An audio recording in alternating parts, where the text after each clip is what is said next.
Happy Sabat sa atong tanan nga mga kaigsunan. Labi na gyud sa atong nagatanaw sa atong live stream, sa atong Facebook, sa atong internet.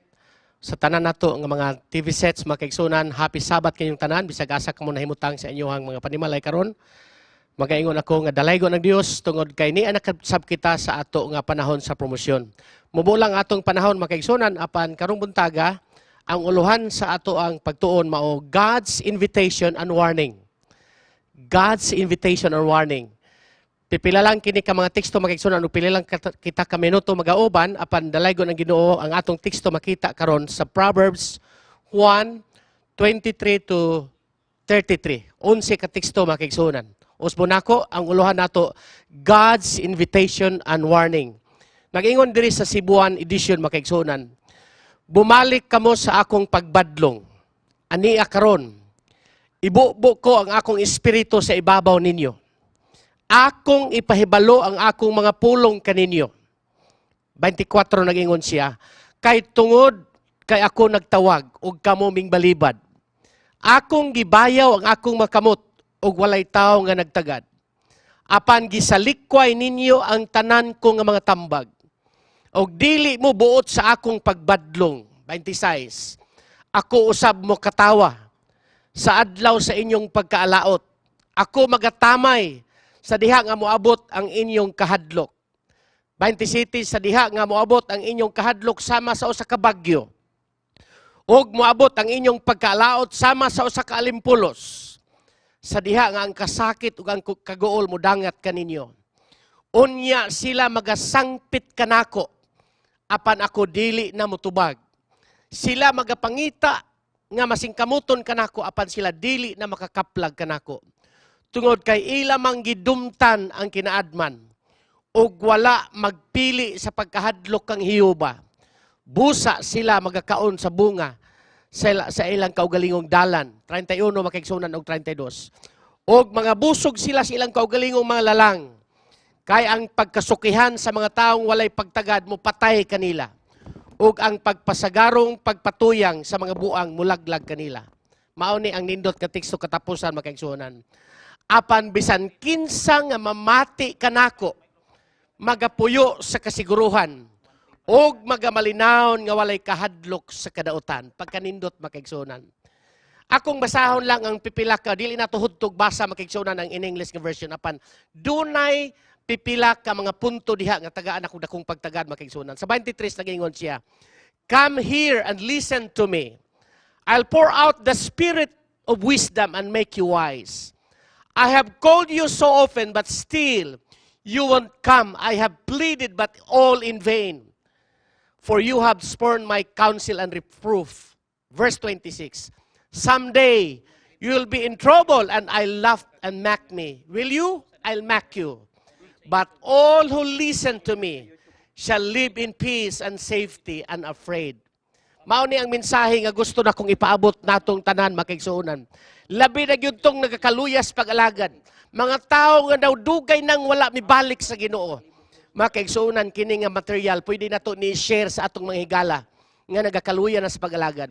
Nagingon siya sa sentro sa atong mensahe, God's invitation in the last days will bring peace, safety, hope, and salvation. Mao ni ang pinaka-focus nato makigsunan. Usbo nako, God's invitation in the last days will bring peace, safety, hope, and salvation. Mao na ang iyang invitation makigsunan, magadala ka nato kalinaw, kasiguruhan, paglaom ug kaluwasan. Mao nang naingon siya sa 23. "Come here and listen to me. I'll pour out the spirit of wisdom and make you wise." Number 1 nga si, dunay tulo ka si makigsunan. Sa diyang ato kining gibasa ning na 11 ka mga teksto makigsunan. Gibahin ako sa tulo ka punto kay mubo ra man ang atong panahon. Ang unang si is God's calling. Gitawag kita sa Dios makigsunan. Mao na ang unang warning niya makigsunan. God's invitation and warning. That is the first si, God's calling. Doon ay usa ka elder sa iglesia. Ang iyang pagkamaayo nga elder makigsunan bisag unsaon niya kabuutan nga elder, ang iyang anak grabe gyud kabadluganon gihapon. Sige anyag tambag makigsunan nga dong balik na og simba. Alagad na si Ginoo mintas doon na pa'y panahon. Sige lang katawa iyang anak makigsunan, di gyud patuo sa iya. Usa ka gabi na maili ang iyang anak. Ning apil sa disco-disco, nagbaile. Sa ato asaon nakaraan makigsunan, baile man na. Abi ninyo makigsunan, diha sa bailihan o sa diskuhan. Giluba ang iyang anak og namatay.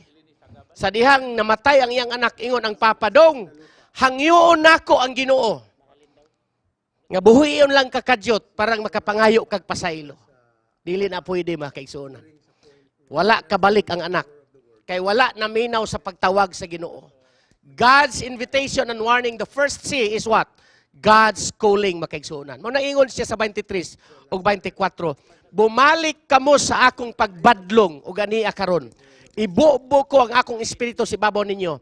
Akong ipahibalo ang akong mga pulong og tungod kay ako nagtawag og kamuming balibad. Nagingon diri makigsunan sa komentary.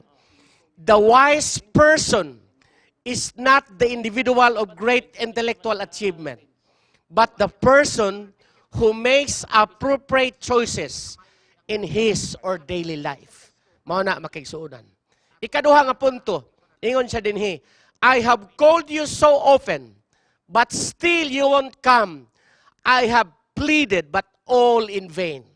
Nagatawag ako kanimo, nagahangyo ako kanimo, nagapakiluoy ako kanimo, apan napakyas gihapon ang tanan.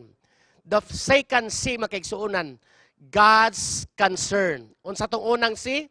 God's calling. Second to the last, God's concern.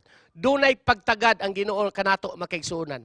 Those who ignore wisdom and make sinful moral choices will be overtaken by calamity.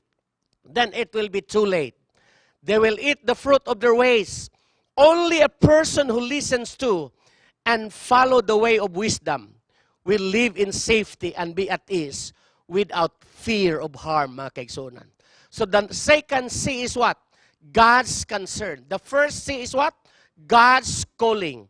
O ang katapusan, mga kaigsunan. For you have spurned my counsel and reproof. The last one, makigsunan, is God's counsel. Tulura, makigsunan. God's calling, God's concern, and God's counsel. While appearing ingon ang great controversy, makigsunan, page 589, katapusan nga quotation. While appearing to the children of men as great physician, who can heal all their maladies, he will bring disease and disaster until populous cities are reduced to ruin and desolation. Even now, he is at work in accidents and calamities, by sea and by land, in great conflagrations, in fierce tornadoes, and terrific hailstorms, in tempest, floods, cyclones, tidal waves, and earthquakes, in every phase and thousand forms. Satan exercising his power. He sweeps away the ripening harvest, and famine and distress follow. He imparts to the air and deadly taint. Thousands perish by the pestilence. These visitations are to become more and more frequent and disastrous. Destruction will be upon both men and the beast. The mourneth and fadeth away, the haughty people of the earth do languish. The earth also is defiled under the inhabitants of thereof, because they have transgressed the laws, changed the ordinance, and broken the everlasting covenant. Katapusan, makigsunan ingon siya. The passage ends on the more positive note that wisdom, when able to do what is right and to enjoy God's blessing. God's supreme gift being fulfillment of the promises. The upright will enjoy security and prosperity in it, but the wicked will be rooted out divine judgment, makaigsunan. Ingon ang si Mark Finley, doon ako na upat ka pestilences makigsunan. Natural results of sinful word used in the Bible that Satan is behind it. Number 2, describes the living activity of God upon Egypt. Number 3, judgment of God upon the wicked world. And number 4, He withdraws His protective power. Makaigsunan, hinumdumi ang Ginoo baya mapakanaod sa hukom. Doon ay sugilanon makigsunan nga nagwali si Dr. Marshall Craig. Nagwali siya dito sa Southern University. Human sayang wali, naghimo siyang altar call makaigsunan. Daghan ang mga tao ni duol sa iyang wali. Unya ang presidente sa student body, ang football players, ang mga babae, ang mga campus leaders. Sincero sila og batinud-ano nga may dawat, mitugyan sa ilang Ginoo, sa ilang kinabuhi ngadto sa Ginoo. Apan makaigsuonan sa katapusan. Dihay bakol nga nagkamang, pinaagi siyang tiil o siyang kamot. Gikan sa tumoy sa auditorium, paingon sa altar makaigsuonan, nagkamang siya. Unya, milingi si Dr. Craig ngadto sa presidente sa college o sa university. Ingon ang presidente sa university, "It's all right, sir. The boy is one of our students, but he is hopeless, cripple." Kini nga lalaki nga nagkamang, paingon sa altar, mauna ang among usaka, kanang na ang cripple, nga dili, wagid sa'y paglaom.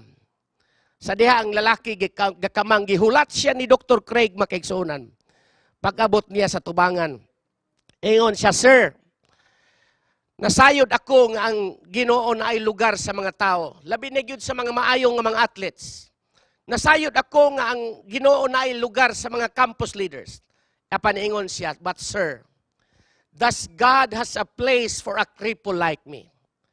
Ingon si Dr. Craig makaigsuonan, "Son, God has just been waiting for a cripple like you." Anak ko, ang Ginoo naghulat sama kanimo nga bakol, mga kaigsuonan. Kita na bakol usahay sa atong pagkamakasasala. Grabe ang atong pagkamakasala, makaigsuonan. Kita tanan napakyas tubangan sa Ginoo, kita mo balik ngadto kaniya. Akong usbon ang punto, makaigsuonan. God's invitation in the last days will bring peace, safety, and hope, and salvation. Unsa tong tulo kasi? God's calling. Number 2, God's concern. And number 3, God's counsel. Nang hinaot ko makigsunan ang Ginoo magapanalangin kanato nga mintras do na pay panahon mobalik ka ta kaniya uban sa dakong paglaom kasiguruhan sa kaluwasan tungod kay siyang tanan naghulat sa matag usa kanato ang Ginoo magapanalangin kanatong tanan mga kaigsunan.